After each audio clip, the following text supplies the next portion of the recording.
My true story. From Arizona, I ate alone on my 80th birthday while my family vacationed in Las Vegas with my retirement money. They called it a break. I called it betrayal. My daughter smirked. "Mom, you should know your place so we can have nice memories. With you sitting there, people will think you're a wax statue. Vegas is fun. You're a responsibility. We only chose one." Those words cut deeper than any blade the day I turned 80. I was in the kitchen, setting 5 little candles on a store-bought loaf of bread I'd found at the local bakery. Gingerbread, my favorite flavor since childhood. No cake, no party, no fanfare. Just a quiet kitchen, my trembling hands, and a plate with a slice waiting for me. I pressed the matches to light the candles, and as they flickered, I tried to imagine I was blowing out a single flame of sorrow. In the next room, my phone buzzed. I picked it up and saw pictures of my family. My face replaced by the blue waters of a Las Vegas pool, by neon lights and clinking glasses. My daughter, her husband, my grandchildren, sun-shaded and smiling, no gray hairs, no wrinkles, no me. I listened to their laughter in a group video, the kind of laugh that echoes in a villa, floats out over golden cards spread on a table somewhere, and bolts my breath straight out of me. My grandchildren said, "Look, Grandma, this is how adults have fun." I took a small bite of the gingerbread. No one was telling me to stop. No one was urging me to speak. The candles trembled, as if they missed having a mother to protect them. I stared at the flame, and tears gathered behind my eyes, but the tears refused to fall. I reminded myself I was stronger than that. I was 80. I had lost count of how many years I had worked, saved, and scrimped to make this day happen, and yet I was eating alone. They had said it would be fine if I stayed home. They said they were just giving themselves a break, but I knew exactly why. A week ago, my son John had said on the phone, "Mom, don't worry. Use the money we set aside for your birthday for groceries or something. We're going to Las Vegas to celebrate." I had thought he meant he was taking me. They had taken it all. My retirement account, safe and untouched for decades, had funded their flights, their stay, their entertainment. And I was left with a loaf of bread and my own hollow apartment. Silence settled over the kitchen like a thick blanket. I finished my slice of gingerbread, swallowing every crumb of bitterness. I did not cry, even though my heart pounded loud enough to feel like thunder in my ears. Instead, I lit a cup of tea and placed it next to my plate with the remaining candles. Then I opened their group video again. They were singing happy birthday, but the words came out false. The grandchildren were trying to look sincere, but the pool reflected only excitement for the water, not for me. I closed the phone and heard my own voice whisper, "Happy birthday, Mom." It echoed back at me, empty and distant. I looked at the candles. Their warmth was comforting and cruel.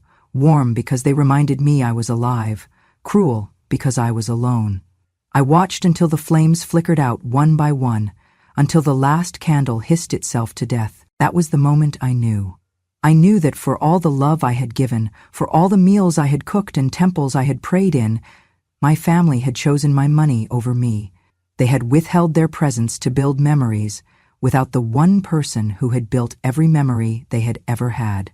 The betrayal throbbed in my chest like a pulse. And so I stood up. I cleared the plate and poured the tea. I walked to the window and watched the orange sunset drape across the horizon, tires of Vegas calling to them with neon promise, while I was left with dusk and a single empty chair. I didn't cry. Tears would have been weakness. This was the day I discovered I was not just forgotten. My life savings were being spent by those who claimed to love me, while I withered in my own kitchen. I turned away from the window. I knew exactly what I would do next. I would not allow them to spend one more dime of my retirement without acknowledging me. This betrayal had cost me more than money. It had cost me dignity. It had cost me presence. But it would not cost me justice. They called it a break. I called it betrayal, and if they thought I would stay silent, they were wrong. I worked through smoke and sweat for 40 years, 40 Christmases without a tree some years, 40 summers with a window fan instead of air conditioning. I was never glamorous, but I was dependable. I was never praised, but I was always present. I began working when I was 16, first as a dishwasher in a diner, then as a cleaner at a textile mill. later folding sheets and scrubbing tiles at a chain hotel off the interstate. I never complained. I never called in sick. I was the kind of worker who knew the names of people's kids but was forgotten the moment I clocked out. I never married, never adopted, never asked for help. I raised John on my own, and every time he needed something, I found a way. If he needed shoes, I skipped lunch. If he needed a field trip, I mopped floors late into the night. When college came, he said, "Mom, I'll figure it out," but I sold my wedding ring, my mother's ring, to help him register. When I finally retired, I had saved enough to feel safe. Not rich, but safe. I opened a small retirement account, watched it grow over the years like a garden I had planted in silence. I did not travel. I did not spend. I put every extra dollar away. At 68, when the aches started creeping into my joints and my eyes stopped adjusting to night driving, I said goodbye to my last job as a lunch lady at the local middle school. They gave me a balloon and a card. No pension, just good wishes. That was fine. I had the account. I told John about it over dinner. I still remember the way his eyes lit up. "Mom," he said, "you should let me help manage it. Make sure no one takes advantage of you. I can handle the online stuff. You just enjoy retirement." I believed him. I handed over the login, the passwords.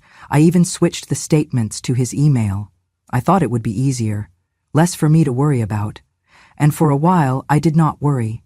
Every time I asked how it looked, he'd say, "Still growing, Mom. You're all good." I trusted that. I trusted him.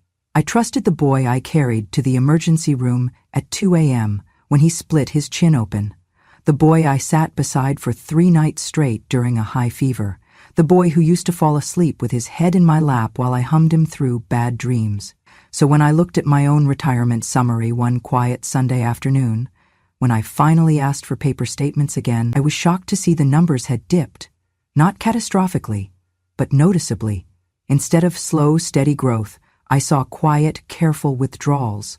Small ones at first, a few $100s every few months, then more frequent, bigger amounts. They were labeled as family expenses. I called John. He sounded relaxed, casual. "Oh, that's for a few family things," he said. "Car repairs, some medical bills, flights." "Flights?" I asked. "Flights for what?" He laughed. "Relax, Mom, you're not broke. We're just using the money a little, temporarily." I sat down at my kitchen table and stared at the statement in my hand. I remembered every mop handle, every stack of dishes, every late-night shift on aching feet, and all of it had slowly turned into someone else's vacation fund. I asked him when he planned to repay it. He said, "It's not really about repayment, Mom. We're family. What's yours is ours." And that was the moment it clicked, not just the money, but the truth. I had worked my body to the bone, so someone else could take selfies in casinos and call it love. The savings I had built, not for cruises, not for indulgences, but for peace, had become their escape plan. And I was the one left behind, watching the balance fall like dust through open fingers. They had not stolen it all at once. They had sipped it slowly, and I handed them the cup. On the morning of my 80th birthday, I woke before dawn.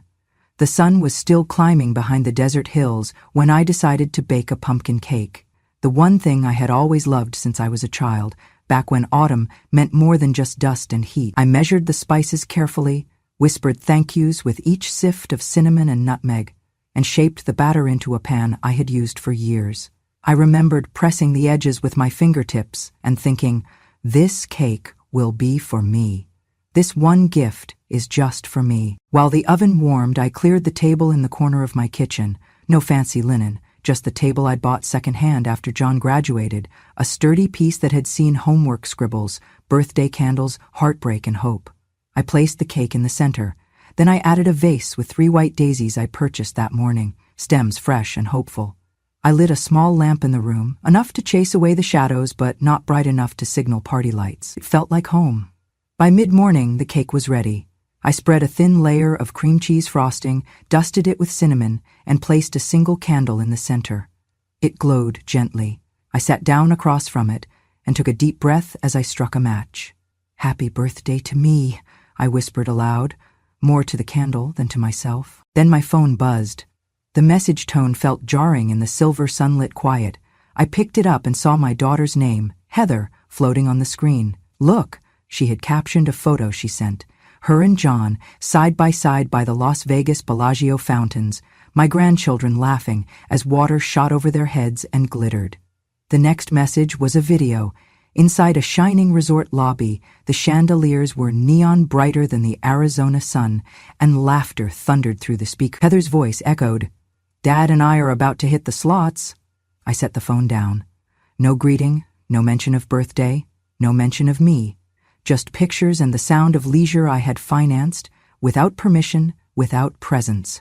I picked up the plate and cut a small slice, only a sliver, but it felt like more than I deserved. I carried it to the table and sat, knife in hand, carved through each soft bite with ceremony.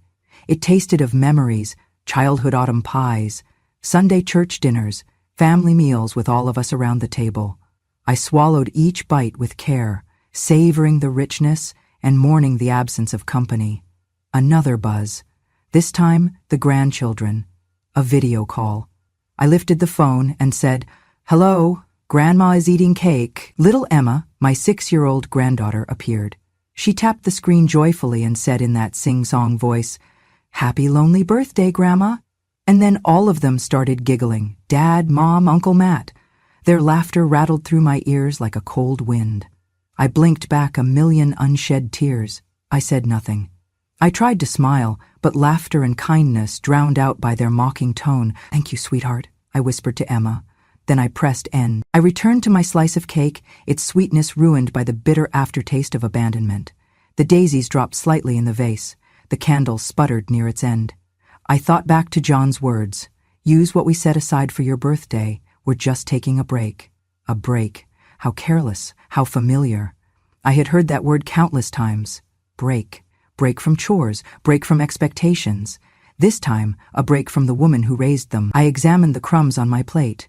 Each one was a tiny testament to my limitations. I had done everything, sacrificed my body, my money, my future. I had prepped dinners, tucked them into bed, nursed fevers, patched scraped knees, helped with homework. I had held them through storms, literally and figuratively. I had taught them good manners and braced them against bad ones. I had cheered for their opposing teams just so they'd feel seen. I had given them everything. And yet here I sat, alone with a cake no one would eat with me. There was no ache like this, no broken bone or scraped hand had ever hurt as much. The quiet kitchen, once filled with voices, now felt like an echo chamber of loss. The daisies drooped more. The candle flame shook as if shivering from fear. I wanted to bury my face in my hands, but I didn't. I folded my napkin neatly instead. I drank my tea. My mind wandered back to when Emma was born. I remembered the cold January morning, the heat lamps, the nurses cooing. I remembered holding that tiny human and promising myself I would never let her down. I had kept that promise. Not once had I failed. Not once had I taken advantage. I had taken each penny, each moment, and turned it into something good for them. But they had taken mine and turned it into Vegas lights. As the candle burned low, I did something I had not done in decades. I stood up and walked across the kitchen. I knelt by the table. I closed my eyes. I didn't breathe. I listened. I took in this moment, this aloneness, and held it as a witness to my own dignity, to my own worth. When I opened my eyes, I blew the candle out. Thick smoke rose, blanketing the tiny room in a momentary veil. It felt like a blessing, or a curse, maybe both. I cleared the plate. I washed the few dishes. I wiped the table until it shone. I returned to my chair. I picked up the phone, unlocked statements online, and stared at the numbers again. They had dropped another $3,000 this week. In 2 years, nearly half the account had disappeared. But none of it mattered as much as the knowledge that I had been left alone to eat cake on the only day I mattered. I finished the cake slice, then ate one more, then a third, just to remind myself I had control. They didn't decide when I ate. I did. I lit a fresh candle, even though the sun was still useful. I let its flame burn for a while, not for celebration, but for memory, for mourning, for the promise that I would not disappear quietly into their memories either. That night, I wrapped the cake leftovers and placed them in the fridge. I wrote in my journal, "They call it a vacation. I call it erasing my birthday. Shame on them." I went to bed early, bundled in blankets. I did not cry. I seldom cried. Instead, I lay still and let resolution settle in, like a stone finding its place. I had baked a cake for me, ate it for me. That moment, that choice, was mine, and tomorrow I would ask questions, hard questions. Questions about money, about respect, about what happens when your life savings becomes someone else's holiday fund. I would not be invisible, not anymore. They might have taken the candles from my table, but they could not take the fire that still burned inside me. I awoke the next morning with the taste of cinnamon and ache of betrayal still lingering in my mouth. I couldn't sleep, not after yesterday's revelations, so I made tea and sat in my favorite armchair by the window, the faint glow of dawn filtering through dusty blinds. I stared at the silence, feeling it press against me. Then I picked up the phone and dialed my son's number. It rang 3 times before he answered. There was noise in the background. Traffic? Hotel lounge music? I couldn't tell. "Hi, Mom," he said. His voice was casual, the same as always, as if nothing had changed. "John," I said, "can you tell me the name of the bank where the retirement account is held?" He paused. I could almost hear him weighing his words. "Mom, can we not do this today? We're on vacation." "A vacation you used my money for," I replied, and kept my voice steady. "I need the account number." He sighed, loud enough for me to hear. A pause. "Mom," he said, "just listen. We're only gone for a week. The account is fine. I will send you a statement." I closed my eyes. That statement, the one that had upset me to the core. I wanted to feel safe, but all I saw was my life being drained piece by piece. "John," I said again, firmer, "where is the money I saved?" "What money, Mom?" he asked. "It's your retirement account. We just used a bit for a trip." I felt my pulse tighten. "Used how much?" He hesitated this time. "Mom, like 3,000 total, for flights, room, meals at the resort, spa packages. It was our treat to ourselves. But it's fine. You'll get it back when we get home, no big deal." My voice was calm, too calm. "That money isn't yours to spend. It is if we're family," he said. I clenched the phone. I'd heard that line before. What's mine is ours. But the reality felt like, what's mine is gone, and I'm the one left behind.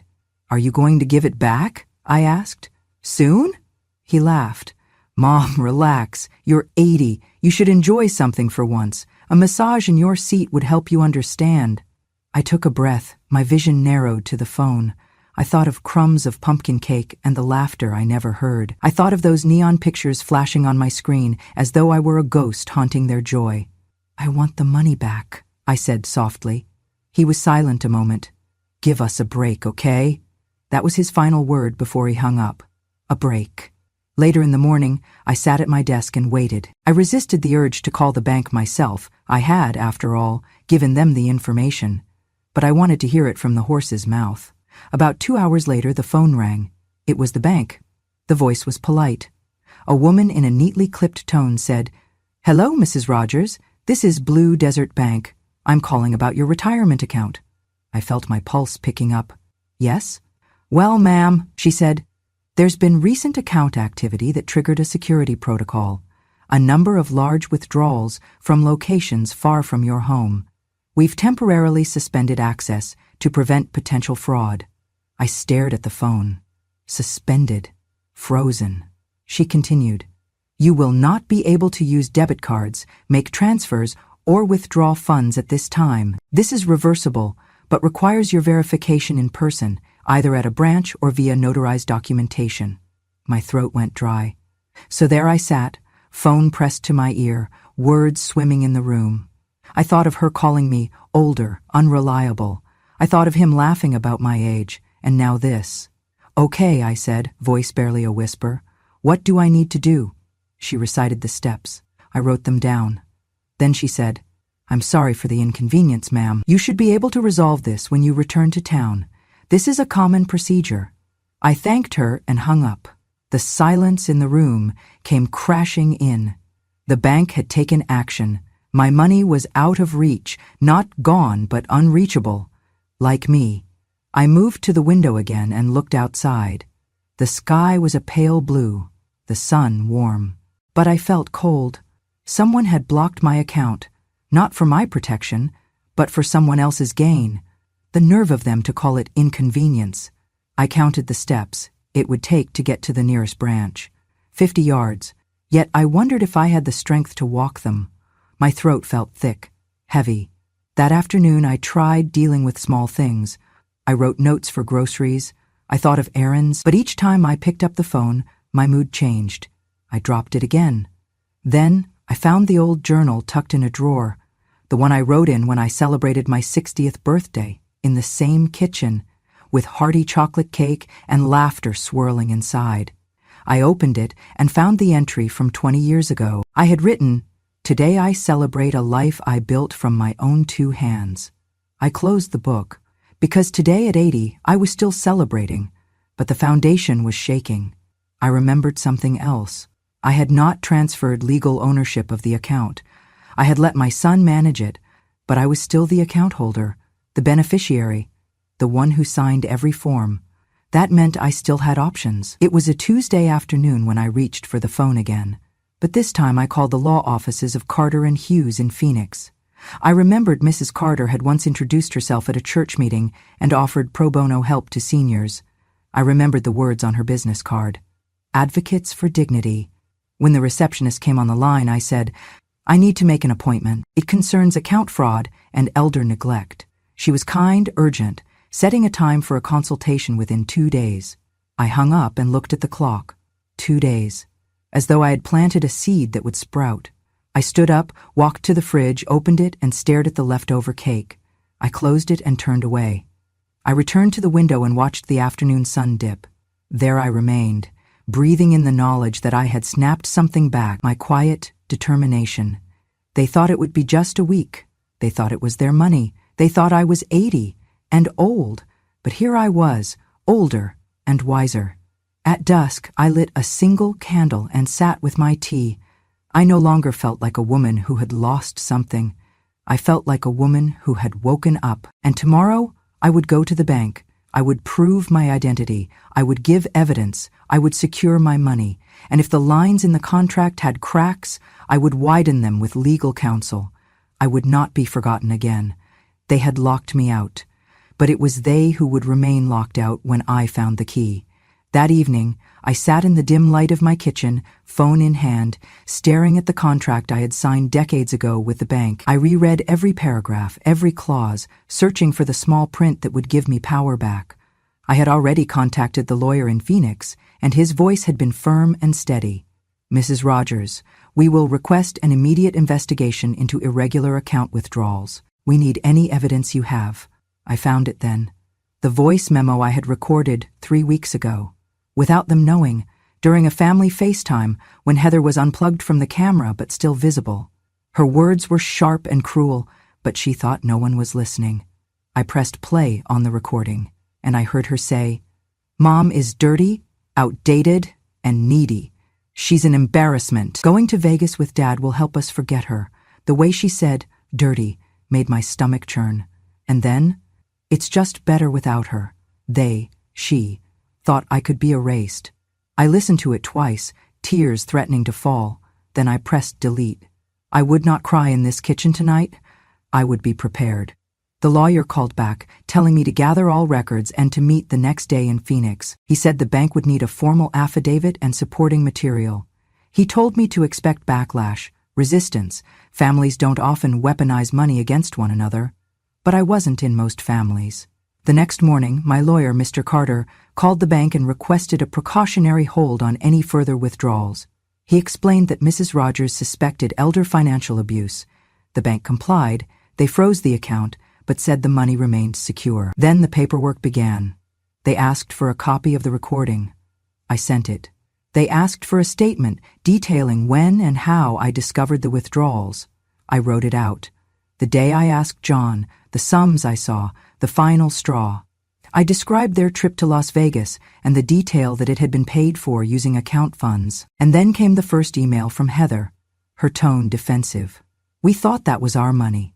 We don't know why you're making such a big deal." We saw it as family. Mom, I'm sorry you feel attacked. I forwarded the email to Mr. Carter. He replied, "This is standard. One side offers empathy. We need facts." That evening, the bank called again. They informed us that the recorded sample and affidavits had triggered their internal fraud department, meaning they would hold the funds indefinitely until a final decision was made or legal judgment reached. I exhaled. For now, I was safe. But I had more to do.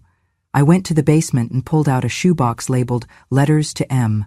Inside were birthday cards, school programs, receipts, photographs. I took photos of me teaching her to ride a bike, of us at church, of me cradling her while she slept during a fever. I gathered them in a folder to hand to the lawyer.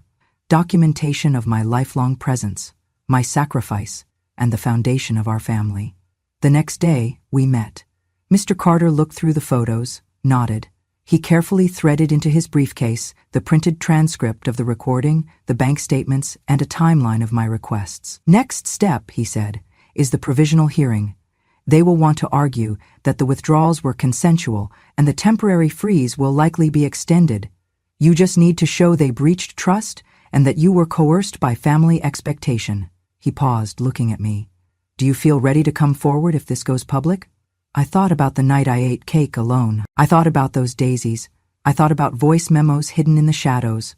"I'm ready," I whispered. A week later, I was inside a courtroom for the provisional hearing. The judge looked older than I was, steady and quiet.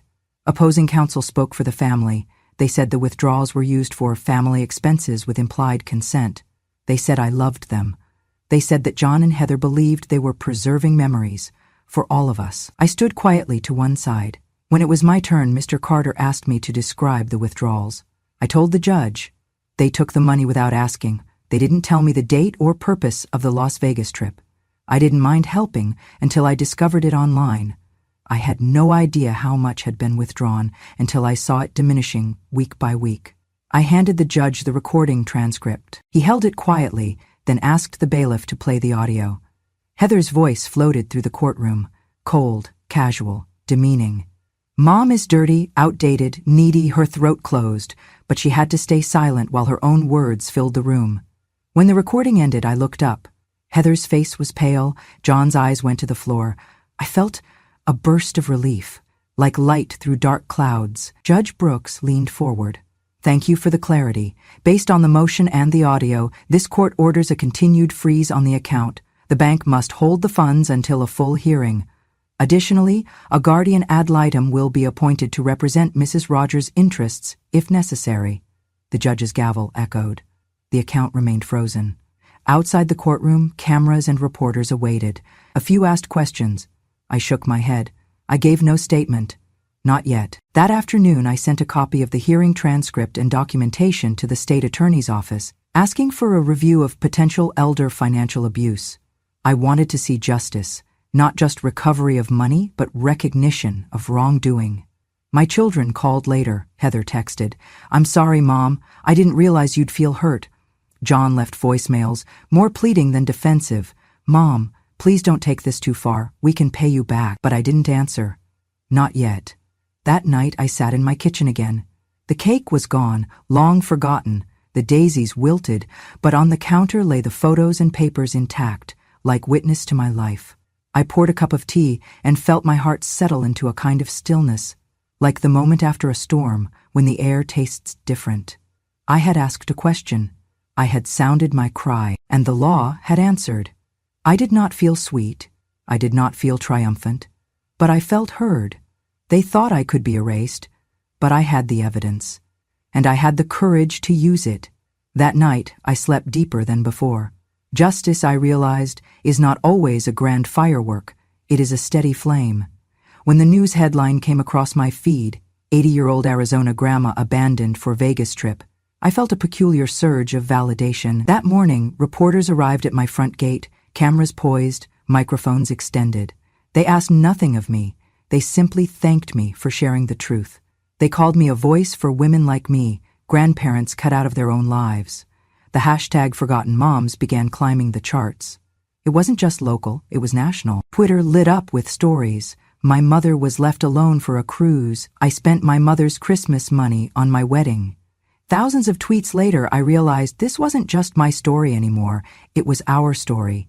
Commenters called it a betrayal. Others used stronger words I wouldn't use but knew sitting quietly in my home that they echoed my own thoughts. Entitled, selfish, heartless. It hurt in a certain way because it wasn't just them. They represented a growing number of adult children who lost sight of their mother's worth once age eclipsed novelty. That afternoon my phone rang. It was Heather. She sounded defensive. "Mom, the press is saying terrible things." "Yes," I said softly. "We had no idea it would go this way." "Well, maybe you should have thought then." She paused. Then came John's email. "Mom, we are transferring the full amount back, plus extra for penalties and the legal fees." It arrived the next morning. The amount was large enough to make my eyebrows rise. The sum matched every withdrawal plus an added 5%. I knew banks would charge, but seeing it in numbers, small digits turning red, felt like closure. It felt like recognition. That same day, I received a call from the bank.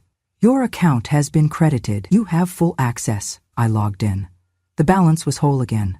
I closed the browser tab and walked outside, letting the sun warm me. The next day, through news outlets, they released the statements Heather and John had made on camera. They admitted to treating me like a burden. Heather said, "We thought our mother wouldn't mind. That money was just there." John echoed it, adding, "She's old. She won't understand." They looked sweaty and smaller in their own clip. I sat in a quiet chair and watched them say it. Their words made me ache, not for them, but for who they had shown themselves to be. A few days later, I learned the bank had attempted to debit the money they withdrew from their card, even while they were still in Vegas. Their credit line was maxed. They called customer service, embarrassed to say why. I smiled when I heard that detail, Vegas glamour and all, and they ran out of money there. That was my reckoning. They had no cash for taxis or tips. They had to ask a third party to wire money for the rest of their trip home. Their vacation, paid for with my dignity, ended short and broke. I did not gloat, I just acknowledged. I accepted a local invitation to speak at a women's luncheon, mostly retirees like myself. They called it A Mother's Voice. I sat in front of a long table of smiling faces, all nodding as I spoke about boundaries, dignity, self-worth. I remembered the gingerbread and daisies, the quiet betrayal, and I ended by saying, family is not an entitlement. Respect is a gift, and when we lose respect, we lose each other. Applause followed. I closed my eyes for a moment and let the warmth roll over me. Walking home that day, I felt lighter, not because I had restored my bank balance, but because the record had been set straight. People saw me as more than a forgotten figure. They saw me as a mother who wouldn't be erased. That night, as I sank into bed, I realized something profound. Getting your money back is one thing. Getting your place back is another. They may have called me outdated and burdensome, but the world had already decided I was something more. They came back late one evening. I knew they were home long before I saw them, because the desert air stopped being quiet and filled with the sounds of a car door, footsteps crunching on gravel, and distant voices calling my name. "Mom! Mom!" I had prepared for this. Long before they left, I deleted my old phone number, blocked their messages. I had no intention of welcoming them back so easily. I had restored what was mine, my account, my savings, my sense of self. If they wanted more, they would have to ask, and I was no longer at their beck and call. I looked out the living room window and saw them standing on the walkway, my son, his face drawn and unshaven, my daughter close behind, wringing her hands. The grandchildren trailing behind like startled birds. They looked small under the porch light. I watched them silently for a moment. The house was silent behind me. No doorbell chimed. I didn't move. They stood there for what felt like forever. My daughter finally spoke, her voice tentative and low. "Mom, we want to apologize."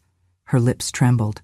The grandchildren shuffled their feet, but I did not open the door, because justice isn't always delivered in words. After several minutes, I pressed a button by my door and the porch light turned off, then flickered back on as a cover letter appeared, pinned under the doormat.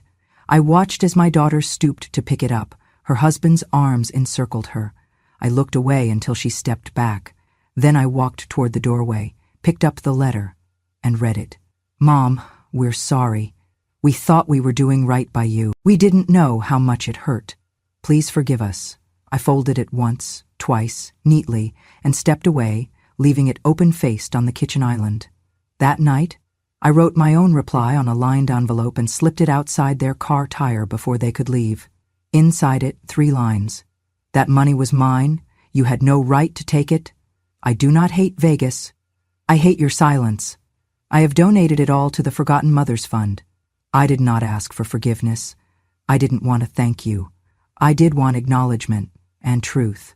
At dawn the next day, I drove to the bank and authorized the final withdrawal. The entire remaining balance, over $50,000, disappeared from my account. It moved neatly into a charity I had established a few evenings before, the Forgotten Mothers Fund. It became my legacy, a seed planted in desert soil for women who had been overlooked or abandoned in their later years. I returned home and saw, through the window, my son stepping out of his car, his eyes red. He held a small bouquet of daisies, the same flowers I once used to decorate my table. He shuffled to the front door and pressed the button to ring. The buzzer sounded. I didn't answer. He let the bouquet drop on the porch and walked away, head bowed. My daughter joined him. The grandchildren lingered, unsure. They looked at me through the window, their expressions vacant. None of them had the courage to knock. I closed the curtains. The sense of peace that followed was profound. My house was mine again. My walls heard my footsteps. My floorboards remembered every night I woke to care, every night I lay awake with worry. The cleaning and cooking, the scarce vacations, the years of quiet toil without acknowledgement, all still lived here, in the broken tiles and the faded welcome mat. That night I stood at the window again. In the emptiness of the yard, I saw the daisies. They were wilted now, offered, then discarded, like me. But the seeds lived in my memory. They came home, hoping I would welcome them. Instead, I welcomed myself. I still feel sad sometimes, because love is complicated and loss can hurt. But I also feel something else. The ease of being grounded in your own choices, your own dignity. I did not unwrite the past. I simply wrote the ending I deserved. And if they wish to forgive me, they must first learn to see me. But they cannot knock, because the door has closed. I live now in a modest stucco home, just outside the desert town, where Joshua trees reach toward wide Arizona skies. My front porch has no grand view, just sandy gravel and the occasional tumbleweed, but I like it that way. It is quiet, it is mine. Inside, I have a small cactus garden near the window, wide enough for morning sun. I spend hours tending them, verifying each plump stem, wiping dust from the pot rims, watching as new blossoms form in delicate greens and yellows. I adopted a calico cat named Joanne, her fur patterned like the southwest sunset. She follows me obediently, curling at my feet when I read and purring at night. One afternoon, a little girl named Mia from 2 houses down knocked. She stood shyly, holding a battered notebook. She looked up at me, eyebrows knitting in curiosity. "Grandma Megan," she said, "can I ask you something?" I nodded. Her voice was soft. "Do all moms get to go to Vegas like my mom took her mom?" I smiled, picking up a fresh-cut cactus flower and holding it out for her to smell. "No, sweetheart, you do not have to go to Vegas to be loved. What matters is not being left behind. A mother's worth is not measured in trips." Mia nodded and sat beside me as I explained how I lost my birthday celebration and how I found my way back instead of chasing a fantasy I never wanted. She stared at me, then said, "I hope my mom never forgets me like that." I hugged her and said, "Then tell her stories. Make sure she hears them." She left, clutching the cactus bloom, leaving a trace of innocence behind. That evening, I opened my mail to find dozens of handwritten letters. Women from Florida, New York, Michigan, Oregon. They all told similar stories. Mothers forgotten, abandoned, overlooked. One woman from North Dakota wrote, "Your story gave me permission to say no." Another in Virginia wrote, "I brought my grandma to her birthday this year, even though she's old and boring." Their words felt like soft rain on weary roots. I answered as many letters as I could, just a line or two. "You are not alone." Each letter fueled something inside me. It made me feel seen beyond my own front door. I continued writing in my journal each night. Yesterday I wrote, Today I planted 10 cactus starts donated by a neighbor. I planted them in a circle because families, like cacti, can grow strong when their roots support each other. I also built a small website for the Forgotten Mothers Fund, dedicating it to mothers left out of celebrations or robbed of dignity. It's modest, a photo of me holding daisies at 80, the story of my birthday alone, a short tribute to mothers everywhere. Donations trickle in slowly, but sometimes a check arrives with a mother's name and a thank you note, like, "For my mom, still strong at 93. My days go like this now. Sunrise and tea, tending plants, answering mail, writing. Afternoon walk with Joanne, supper made simply, rosemary chicken or lentil soup depending on the day. I sleep early. No regrets, no illusions, just peace. Tonight, the desert sky is open and scattered with stars. I sit on the stoop with Joanne on my lap. The air is cool.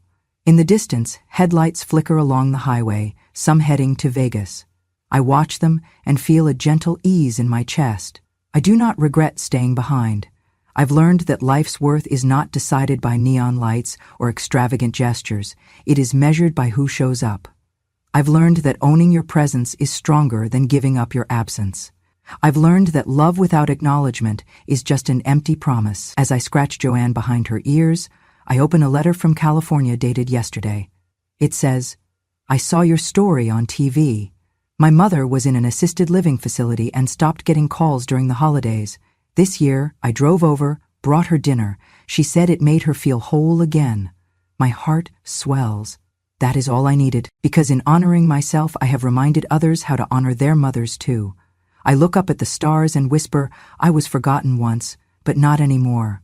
And with that, I turn off the porch light, letting the darkness settle around me. Not because I am hidden, but because I am finally comfortable with being seen in my own quiet. I no longer seek the applause of Vegas lights. I have my garden, my feline, my stories, and a world that hears me. I don't need my children around me to feel complete. I don't need apologies whispered through a closed door. What I want is simple, not to be folded away like an outdated photograph, tucked behind newer, brighter memories. Yesterday, I stood on a small sand dune outside my house. I wore a dress I had sewn years ago, linen with a floral print that reminded me of spring mornings. The sun was dipping low, dessert's blood orange. I closed my eyes and lifted my face to the breeze, feeling the warmth on my cheeks. I had Joanne curled around my ankles and the desert stretching out before me, endless, open, and mine. A neighbor came by and snapped a photo. No fuss, no announcement. Just me, grounded in the earth, wind tousling my hair. For once, I wasn't cropped out. I was in the frame, whole, not just part of the scenery. And that image, me, smiling, standing tall on a dusty hill, became my graduation of sorts. Not from life, but from invisibility. I wrote in my journal that night, I spent 80 years building a life visible only to those who cared enough to look. Now I stand open and unhidden. I deserve the air I breathe, the ground I walk on, the dignity I hold in this smile. I'll tell you this, I have no ill toward Vegas. I have no need to visit or relive those neon illusions. My heart beats to a different rhythm now. Cactus blossoms, tea at dawn, letters from women who found strength in my story. Not long ago, a friend sent me a quote, "Do not go where the path may lead, go instead where there is no path and leave a trail." I kept that written on my fridge, because I didn't need their applause, I needed their awareness. And mine. People called me the grandma who stood her ground, but I don't see it that way. I just see a woman who refused to be erased. And so, here, on this red sand, with cactus and sky, I choose the story I deserve. I choose presence over absence. I choose quiet dignity over hollow celebration. I choose not to be a legend to be whispered about once a year, but a person to be remembered every day. If you've ever been the one folded behind the scenes, the one erased for convenience, hear me when I say, you are not invisible. Your seat is not empty unless you let it be. I did not need my family's approval to exist. I needed only to stand in my own truth, and that is enough. Thank you for listening to my story. If it reminded you of your own mother, or the grandmother you wish you'd understood better, or the silent strength of a woman who gave everything and asked for nothing, then I invite you to stay a little longer. On this channel, Grandma True Stories, I share the truth they tried to bury, Stories of betrayal, quiet revenge, and the power of remembering. Not loud, not bitter, just true. So if you believe that wisdom doesn't shout, it remembers, and that revenge has no expiration date, then hit that subscribe button. There are more stories waiting to be told, and this grandma isn't done speaking yet. Thank you for listening, and never forget, the quietest woman in the room remembers everything.